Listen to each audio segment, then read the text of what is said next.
Friends, ನಮಸ್ಕಾರ ರೀ. ನಿಮಗೇನಾದರೂ ಸಂಜೆ ಟೀ ಟೈಮ್ದಾಗ ಏನಾದರೂ ಗರಿಗರಿಯಾದ ಸ್ನ್ಯಾಕ್ಸ್ ತಿನ್ಬೇಕು ಅನಿಸ್ತಿದೆಯಾ? ಹಾಗಾದರೆ ಕೇವಲ 15 ನಿಮಿಷದಾಗ ರೆಡಿ ಆಗುವಂಥ ಆಲೂ ಬ್ರೆಡ್ ರೋಲ್ನ ಮಾಡ್ಕೊಳ್ಳಿ. ತುಂಬ ಈಸಿಯಾಗಿ ಇದನ್ನು ಮಾಡ್ಬೋದು. ಮಕ್ಕಳಿಗೂ ಇಷ್ಟ ಆಗ್ತದೆ, ಹಾಗೆ ದೊಡ್ಡವರಿಗೂ ಕೂಡ ತುಂಬ ಇಷ್ಟ ಆಗ್ತದೆ. ಮೇಲ್ಗಡೆ ಕ್ರಿಸ್ಪಿಯಾಗಿ ಒಳಗಡೆ ಮೃದುವಾಗಿ ತುಂಬ ಈಸಿಯಾಗಿ ಇದನ್ನ ಮಾಡ್ಕೊಳ್ಬೋದು. ಇದನ್ನ ಮಾಡಲಿಕ್ಕೆ ನಾನಿಲ್ಲಿ 3 ಆಲೂಗಡ್ಡೆನ ಕುದಿಸಿ ಇದನ್ನ ನೀಟಾಗಿ ಸ್ಮ್ಯಾಶ್ ಮಾಡ್ತಾ ಇದ್ದೀನಿ. ನಂತರ ಇದಕ್ಕೇನೆ ಒಂದು ಈರುಳ್ಳಿನೂ ಸಹ ನೀಟಾಗಿ ಕಟ್ ಮಾಡಿ ಹಾಕೊಂಡಿದ್ದೀನಿ. ಇವಾಗ ಸ್ವಲ್ಪ ಚಾಟ್ ಮಸಾಲ, ಹಾಗೆ ಒಂದು ಸ್ವಲ್ಪ ಧನಿಯಾ ಪೌಡರ್ ತಗೊಂಡಿದ್ದೀನಿ, ಒಂದು ಸ್ವಲ್ಪ ಅರಿಶಿನ ಪುಡಿ, ಹಾಗೆ ಒಂದು ಸ್ವಲ್ಪ ಗರಂ ಮಸಾಲ, ರುಚಿಗೆ ತಕ್ಕಷ್ಟು ಖಾರ, ಹಾಗೆ ರುಚಿಗೆ ತಕ್ಕಷ್ಟು ಉಪ್ಪು, ಒಂದು ಸ್ವಲ್ಪ ಜೀರಾ ಪೌಡರ್, ಇವೆಲ್ಲ ಪೌಡರನ್ನ ಇದಕ್ಕೆ ಸೇರಿಸ್ತಾ ಇದ್ದೀನಿ. ಎಲ್ಲನೂ ಒಂದೊಂದು ಚಮಚ ತಗೊಂಡಿದ್ದೆ, ಅದನ್ನೆಲ್ಲ ಇದಕ್ಕೆ ಹಾಕೊಳ್ಳೋಣ. ಹಾಗೆ ಒಂದು ಸ್ವಲ್ಪ ಕೊತ್ತಂಬರಿ ಸಹ ಸಣ್ಣದಾಗಿ ಕಟ್ ಮಾಡಿ ಸೇರಿಸ್ಕೊಳ್ಳೋಣ. ಇವಾಗ ಎಲ್ಲನೂ ನೀಟಾಗಿ ಮಿಕ್ಸ್ ಮಾಡ್ಕೋಬೇಕಾಗ್ತದೆ. ಎಲ್ಲನೂ ಕೈಯಿಂದ ಚೆನ್ನಾಗಿ ಮಿಕ್ಸ್ ಮಾಡ್ಕೊಳ್ಳೋಣ. ಮಸಾಲೆ ಎಲ್ಲ ಆಲೂಗಡ್ಡೆ ಒಳಗೆ ನೀಟಾಗಿ ಬೆರೆಯೋವರೆಗೂ ಮಿಕ್ಸ್ ಮಾಡೋಣ. ಎಲ್ಲನೂ ಚೆನ್ನಾಗಿ ಮಿಕ್ಸ್ ಮಾಡಿದ ನಂತರ ಇದನ್ನ ಉಂಡೆಗಳಾಗಿ ಮಾಡಿಟ್ಕೊಳ್ಳೋಣ. ನಿಮ್ಗೆ ಯಾವ ಶೇಪ್ ಬೇಕು ಆ ಶೇಪಲ್ಲಿ ಮಾಡ್ಕೊಳ್ಬೋದು. ರೌಂಡ್ ಶೇಪ್ ಬೇಕಾದರೆ ರೌಂಡ್ ಶೇಪ್ ಮಾಡ್ಕೊಳ್ಳಿ. ನಾನಿಲ್ಲಿ ಈ ಥರ ಉದ್ದಾಗಿ ಮಾಡ್ತಾ ಇದ್ದೀನಿ. ನಾನು ರೋಲ್ ಮಾಡೋದ್ರಿಂದ ಈ ಥರ ಮಾಡ್ತಾ ಇದ್ದೀನಿ. ನೋಡ್ಬೋದು, ಎಲ್ಲನೂ ಈ ಥರ ಮಾಡಿ ಸೈಡಲ್ಲಿ ಎತ್ತಿಟ್ಕೊಂಡಿದ್ದೀನಿ. ಇವಾಗ ಬ್ರೆಡ್ಡನ್ನು ತಗೊಂಡ್ಬಿಟ್ಟು ನಾನಿಲ್ಲಿ ಮೈದಾ ಬ್ರೆಡ್ ತಗೊಂಡಿದ್ದೀನಿ. ನಿಮಗೆ ಮೈದಾ ಬ್ರೆಡ್ ಇಷ್ಟ ಇಲ್ಲ ಅಂದರೆ ಗೋಧಿ ಹಿಟ್ಟಿನ ಬ್ರೆಡ್ ಬರ್ತದಲ್ಲ, ಅದನ್ನು ಸಹ ತಗೊಳ್ಬೋದು. ಮೈದಾ ಬ್ರೆಡ್ ತಗೊಂಡ್ಬಿಟ್ಟು ಅದರ ಅಂಚುಗಳನ್ನು ಕಟ್ ಮಾಡ್ತಾ ಇದ್ದೀನಿ. ಈ ಅಂಚುಗಳನ್ನು ವೇಸ್ಟ್ ಮಾಡೋದಿಲ್ಲ ನಾನು.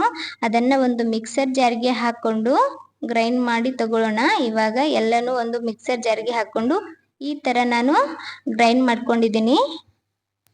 ಈ ಥರ ಬ್ರೆಡ್ಡಿನ ಅಂಚುಗಳನ್ನು ತಗೊಂಡು ಗ್ರೈಂಡ್ ಮಾಡಿದ್ರೆ ಬ್ರೆಡ್ ಕ್ರಮ್ಸ್ ರೆಡಿ ಆಗ್ತದೆ. ಈ ಬ್ರೆಡ್ ಕ್ರಮ್ಸನ್ನು ಸೈಡಲ್ಲಿ ಇಟ್ಕೊಳ್ಳೋಣ. ಈ ಕಡೆ ಒಂದು ಬೌಲಲ್ಲಿ ನೀರು ಹಾಕ್ಕೊಂಡು ಒಂದು ಬ್ರೆಡ್ ಸ್ಲೈಸ್ ತಗೊಂಡು ನೀರಿನಲ್ಲಿ ಡಿಪ್ ಮಾಡಿ ಅದನ್ನು ಚೆನ್ನಾಗಿ ಹಿಂಡ್ಕೊಂಡು ಅದರ ಮಧ್ಯೆ ರೆಡಿ ಮಾಡಿಟ್ಟಿರುವ ಆಲೂ ಮಸಾಲೆಯನ್ನು ಇಟ್ಟು ಈ ಥರ ಅದನ್ನು ರೋಲ್ ಮಾಡಿಕೊಂಡು ಬ್ರೆಡ್ ಕ್ರಮ್ಸಲ್ಲಿ ಈ ಥರ ಚೆನ್ನಾಗಿ ಎದ್ಬಿಟ್ಟು ಸೈಡಲ್ಲಿ ಇಟ್ಕೊಳ್ಳೋಣ. ಎಲ್ಲ ಬ್ರೆಡ್ಡನ್ನು ಇದೇ ಥರ ಮಾಡಿ ಇಟ್ಕೋಬೇಕಾಗ್ತದೆ. ಇವಾಗ ನಾನು ಒಂದು ಸ್ಲೈಸ್ ತಗೊಂಡು ನಿಮಗೆ ತೋರಿಸ್ತಾ ಇದ್ದೀನಿ. ಒಂದು ಬ್ರೆಡ್ ಸ್ಲೈಸ್ ತಗೊಂಡು ಸಡನ್ಲಿ ಎದ್ದು ತೆಗ್ಬೇಕಾಗ್ತದೆ. ಭಾಳ ಹೊತ್ತು ಇದನ್ನು ನೀರೊಳಗೆ ಇಡಕ್ಕೆ ಹೋಗಬೇಡಿ. ಜಸ್ಟ್ ಎದ್ದು ತೆಗೆದ್ಬಿಡೋದು. ಜಸ್ಟ್ ಡಿಪ್ ಮಾಡಿ ತೆಗೆದು ಅದನ್ನು ಚೆನ್ನಾಗಿ ಹಿಂಡ್ಕೋಬೇಕಾಗ್ತದೆ. ಅದರೊಳಗಿರುವ ನೀರಿನಂಶ ಎಲ್ಲನೂ ಹೋಗೋವರೆಗೂ ಚೆನ್ನಾಗಿ ಹಿಂಡ್ಬಿಟ್ಟು ಈ ಥರ ಮಧ್ಯೆ ರೆಡಿ ಮಾಡಿಟ್ಟಿರೋ ಆಲೂ ಮಸಾಲೆಯನ್ನು ಇಟ್ಕೊಂಡಿದ್ದೀನಿ. ಇವಾಗ ಇದನ್ನ ರೋಲ್ ಆಗಿ ಮಾಡ್ಕೊಳ್ಳೋಣ. ನಿಧಾನವಾಗಿ ಈ ಥರ ರೋಲ್ ಮಾಡಬೇಕಾಗ್ತದೆ. ಎಲ್ಲಿನೂ ಅದು ಸೈಡಲ್ಲಿ ಬಿಟ್ಕೋಬಾರ್ದು. ಆ ಥರ ಚೆನ್ನಾಗಿ ರೋಲ್ ಮಾಡ್ಕೊಳ್ಳೋಣ. ಇವಾಗ ಚೆನ್ನಾಗಿ ರೋಲ್ ಮಾಡಿದ ನಂತರ ರೋಲ್ ಥರ ಮಾಡಿ ಈ ಥರ ಚೆನ್ನಾಗಿ ಪ್ರೆಸ್ ಮಾಡಿದ್ರೆ ಎಲ್ಲಿನೂ ಸಹ ಅದು ಹೊರಗಡೆ ಬರೋದಿಲ್ಲ. ಆ ಥರ ಚೆನ್ನಾಗಿ ರೋಲ್ ಆಗ್ತದೆ. ಇವಾಗ ಬ್ರೆಡ್ ಕ್ರಮ್ಸಲ್ಲಿ ಇದನ್ನು ಹಾಕ್ಕೊಳ್ಳೋಣ. ಮೇಲ್ಗಡೆ ಎಲ್ಲ ಚೆನ್ನಾಗಿ ಬ್ರೆಡ್ ಕ್ರಮ್ಸ್ನಿಂದ ಅಪ್ಲೈ ಮಾಡಿಕೊಂಡು ಇದು ಎಗ್ ರೋಲ್ ಆಗಿ ರೆಡಿ ಆಗ್ಯದ. ನೋಡ್ಬೋದು, ಜಸ್ಟ್ ಡಿಪ್ ಮಾಡಿದ್ರೆ ಸಾಕು. ಭಾಳ ಹೊತ್ತು ನೀರೊಳಗೆ ಇಡಕ್ಕೆ ಹೋಗ್ಬೇಡ್ರಿ. ಇದು ಮೇನ್ ಇಲ್ಲಿ. ಇವಾಗ ಅದೇ ಥರ ಎಲ್ಲನೂ ರೋಲ್ ಆಗಿ ಮಾಡಿಟ್ಕೊಳ್ಳೋಣ. ನಿಧಾನವಾಗಿ ಈ ಥರ ಮಾಡಿದ್ರೆ ಆಯಿತು, ಎಲ್ಲ ರೆಡಿ ಆಗ್ತವ. ಒಂದು ಸ್ವಲ್ಪ ತಾಳ್ಮೆಯಿಂದ ಇದನ್ನು ಮಾಡ್ಕೋಬೇಕಾಗ್ತದ. ಎಣ್ಣೆ ಒಳಗೆ ಹಾಕಿದ್ರು ಸಹ ಎಲ್ಲಿನೂ ಬಿಚ್ಚದ ಹಾಗೆ ಚೆನ್ನಾಗಿ ರೋಲ್ ಮಾಡ್ಕೋಬೇಕಾಗ್ತದ. ಇವಾಗ ಎಲ್ಲನೂ ಸಹ ನೀಟಾಗಿ ಈ ಥರ ರೋಲ್ ಮಾಡಿ ಬ್ರೆಡ್ ಕ್ರಮ್ಸ್ ಹಚ್ಬಿಟ್ಟು ಇಲ್ಲಿ ಇಟ್ಕೊಂಡಿದ್ದೀನಿ. ಇದನ್ನು ಒಂದು 15 ನಿಮಿಷ ಸೈಡಲ್ಲಿ ಅಷ್ಟೇ ಇಟ್ಕೊಳ್ಳೋಣ. ಯಾಕಂದ್ರೆ ಜಾಸ್ತಿ ಎಣ್ಣೆ ಅಂಶ ಹಿಡಿಬಾರ್ದಂದ್ರೆ ಈ ಥರ ಮಾಡ್ಕೋಬೇಕಾಗ್ತದೆ. ಎಣ್ಣೆ ಜಾಸ್ತಿ ಕುಡಿಬಾರ್ದು ಅಂದ್ರೆ ಈ ಥರ ಒಂದು 15 ನಿಮಿಷ ಅದನ್ನು ಬ್ರೆಡ್ ಕ್ರಮ್ಸ್ ಎಲ್ಲ ಹಾಕಿ ರೆಸ್ಟ್ ಮಾಡಕ್ಕೆ ಬಿಡಬೇಕಾಗ್ತದೆ. ನಂತರ ಬಿಸಿ ಬಿಸಿಯಾದ ಎಣ್ಣೆಗೆ ಒಂದೊಂದಾಗಿ ನಿಧಾನವಾಗಿ ಹಾಕ್ಕೊಂಡು ಫ್ರೈ ಮಾಡ್ಕೊಳ್ಳೋಣ. ಇದು ಫ್ರೈ ಮಾಡುವಾಗ ಗ್ಯಾಸ್ ಮಾತ್ರ ಮೀಡಿಯಮ್ ಲೋ ಫ್ಲೇಮಲ್ಲೇ ಇಟ್ಕೋರಿ. ತುಂಬ ಹೈ ಫ್ಲೇಮಲ್ಲಿ ಇಟ್ಕೊಳಕ್ಕೆ ಹೋಗಬಾರ್ದು. ಹೈ ಫ್ಲೇಮಲ್ಲಿ ಇಟ್ಟರೆ ಇದು ಚೆನ್ನಾಗಿ ಕ್ರಿಸ್ಪಿಯಾಗಿ ಬರೋದಿಲ್ಲ. ಅದಕ್ಕೋಸ್ಕರ ಮೀಡಿಯಮ್ ಫ್ಲೇಮಲ್ಲೇ ಇಟ್ಕೊಂಡು ಚೆನ್ನಾಗಿ ಇದನ್ನು ಫ್ರೈ ಮಾಡ್ಕೊಳ್ಳೋಣ. ನೋಡ್ಬೋದು, ಕಲರ್ ತಾನಾಗಿಯೇ ಚೇಂಜ್ ಆಗ್ತಾ ಇದೆ ಚೆನ್ನಾಗಿ.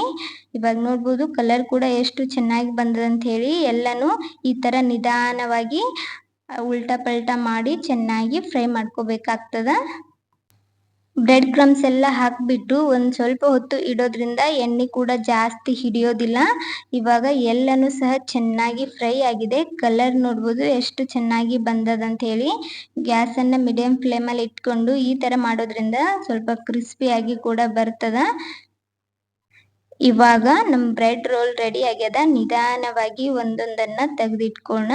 ಈ ಥರ ನಾನು ಎಣ್ಣೆ ಜಾನ್ಸಿದ್ಗೋಸ್ಕರ ಇದ್ರೊಳಗೆ ಹಾಕ್ತಾ ಇದ್ದೀನಿ. ಎಣ್ಣೆ ಅಂಶ ಇರ್ತದಲ್ಲ ಅದಕ್ಕೋಸ್ಕರ ಎಣ್ಣೆ ಜಾನ್ಸಿಗೋಸ್ಕರ ಇದ್ರೊಳಗೆ ಹಾಕಿ ಒಂದು ಸ್ವಲ್ಪ ಹೊತ್ತು ಇಟ್ಕೊಂಡು ಇದನ್ನ ತೆಗೆಯೋಣ. ನಂತರ ಉಳಿದಿರೋ ಎಲ್ಲ ರೋಲ್ಗಳನ್ನು ಇದೇ ಥರ ಎಣ್ಣೆ ಒಳಗೆ ಹಾಕ್ಕೊಂಡು ಮೀಡಿಯಂ ಫ್ಲೇಮಲ್ಲೇ ಚೆನ್ನಾಗಿ ಫ್ರೈ ಮಾಡ್ಕೋಬೇಕಾಗ್ತದ. ಬಿಸಿ ಬಿಸಿಯಾಗಿ ರೆಡಿಯಾಗಿರುವ ಆಲೂ ಬ್ರೆಡ್ ರೋಲನ್ನು ಕೆಚಪ್ ಜೊತೆ ಸರ್ವ್ ಮಾಡ್ತಾ ಇದ್ದೀನಿ. ನೀವು ಬೇಕಾದರೆ ಗ್ರೀನ್ ಚಟ್ನಿ ಸಹ ಜೊತೆ ಇದನ್ನು ತಿನ್ಬೋದು. ತುಂಬ ಚೆನ್ನಾಗಿರ್ತದ. ಮಕ್ಕಳಿಗೂ ಹಾಗೆ ದೊಡ್ಡವರಿಗೂ ತುಂಬ ಇಷ್ಟ ಆಗ್ತದ. ನಿಮಗೇನಾದರೂ ಸಂಜೆ ಟೈಮ್ದಾಗ ಸ್ನ್ಯಾಕ್ಸ್ ತಿನ್ಬೇಕನ್ಸಿದ್ರೆ ಈ ಥರ ಜಟ್ಪಟ್ಟಾಗಿ ಒಂದು 15 ನಿಮಿಷದಾಗ ರೆಡಿಯಾಗುವ ಸ್ನ್ಯಾಕ್ಸ್ ಮಾಡಿಕೊಂಡು ಎಂಜಾಯ್ ಮಾಡ್ಬೋದು. ನೋಡಿದ್ರಲ್ಲ ಎಷ್ಟು ಸಿಂಪಲ್ಲಾಗಿ ಇದನ್ನು ಮಾಡ್ಕೊಳ್ಬೋದು, ಎಷ್ಟು ಬೇಗನೆ ಆಗ್ತದಂತ ಹೇಳಿ. ಒಳಗಡೆ ಸ್ಮೂತಾಗಿ ಹೊರಗಡೆ ಕ್ರಿಸ್ಪಿ ಆಗಿರ್ತದ. ನೀವು ಸಹ ಒಮ್ಮೆ ಟ್ರೈ ಮಾಡಿ ಹೇಗಾಗಿತ್ತಂತ ಹೇಳಿ ಕಮೆಂಟ್ ಮಾಡೋದು ಮಾತ್ರ ಮರಿಬೇಡಿ. ಈ ರೆಸಿಪಿ ನಿಮಗೆ ಇಷ್ಟ ಆಗ್ಯದ ಅನ್ಕೊಂಡಿದ್ದೀನಿ. ರೆಸಿಪಿ ಇಷ್ಟ ಆದ್ರೆ ತಡ ಮಾಡಬೇಡಿ, ವಿಡಿಯೋಗೆ ಒಂದು ಲೈಕ್ ಕೊಡಿ. ಇದೇ ಥರದ ಇನ್ನಷ್ಟು ರೆಸಿಪಿಗೋಸ್ಕರ ರಮ್ಯಾ ಮನೆ ಅಡುಗೆ ಚಾನಲನ್ನು ಸಬ್ಸ್ಕ್ರೈಬ್ ಮಾಡ್ಕೊಳ್ಳಿ. ಯಾರೆಲ್ಲ ವಿಡಿಯೋ ನೋಡ್ತಾ ಇದ್ದೀರಾ ಎಲ್ಲರಿಗೂ ಧನ್ಯವಾದಗಳು.